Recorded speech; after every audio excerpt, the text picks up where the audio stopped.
The Sunday Times Top 100 Companies is a glitzy night focused at honoring some of South Africa's leading businesses. But last night, the 2016 event was dominated by two government leaders, one past and the other present. Finance Minister Pravin Gordhan, who is locked in a political battle with President Jacob Zuma, was named Business Leader of the Year and called for inclusive growth in these difficult times. That as South Africa, we need inclusive growth. We need growth that actually involves all of our people.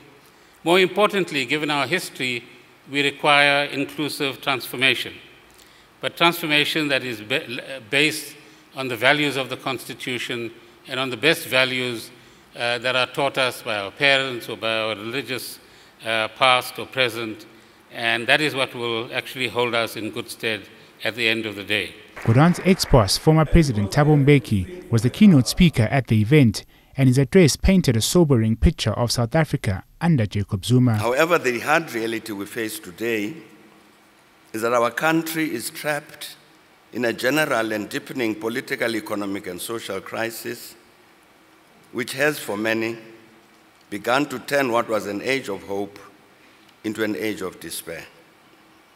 Mbeki said the current turmoil was hindering the country's progress. Is that all this serves to undermine and weaken the capacity and possibility for the governing political authority to discharge its responsibilities, to ensure national respect for the constitutional and statutory prescripts, to unite the people to act together to address the objectives stated in our Constitution as our fundamental law, and to ensure that the state machinery works to serve the interests of the people as a whole, consistent with the Constitution.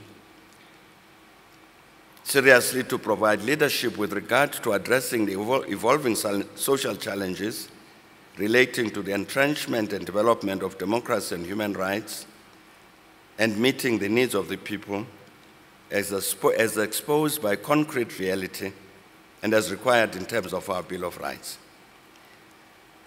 The challenge, therefore, is that one of the features which defines the general crisis I've mentioned is that certainly in the minds of many in our country, our governing authorities are not adequately discharging their responsibility to provide answers about what should be done to achieve the objective of a better life for all and the creation of a people-centered society and a winning nation.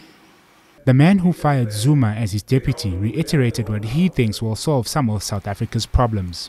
It would have therefore served our country very well if the political parties which serve in our national legislature had discussed these observations to ensure that all relevant institutions operate as they should, as required by our Constitution.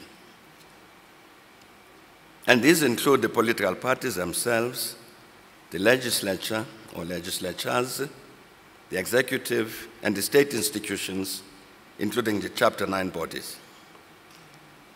If Parliament had done what I suggest, honestly and seriously, I believe that this would have made the strategic intervention we need to pull the country out of the unhappy political situation in which it is, and to put us on a course to achieve the quality governance system we visualized when we adopted our Constitution 20 years ago. Meanwhile, with rating agencies back in the country soon, Gordhan assured that business leaders in attendance his department would continue to work hard to avoid a credit rating downgrade.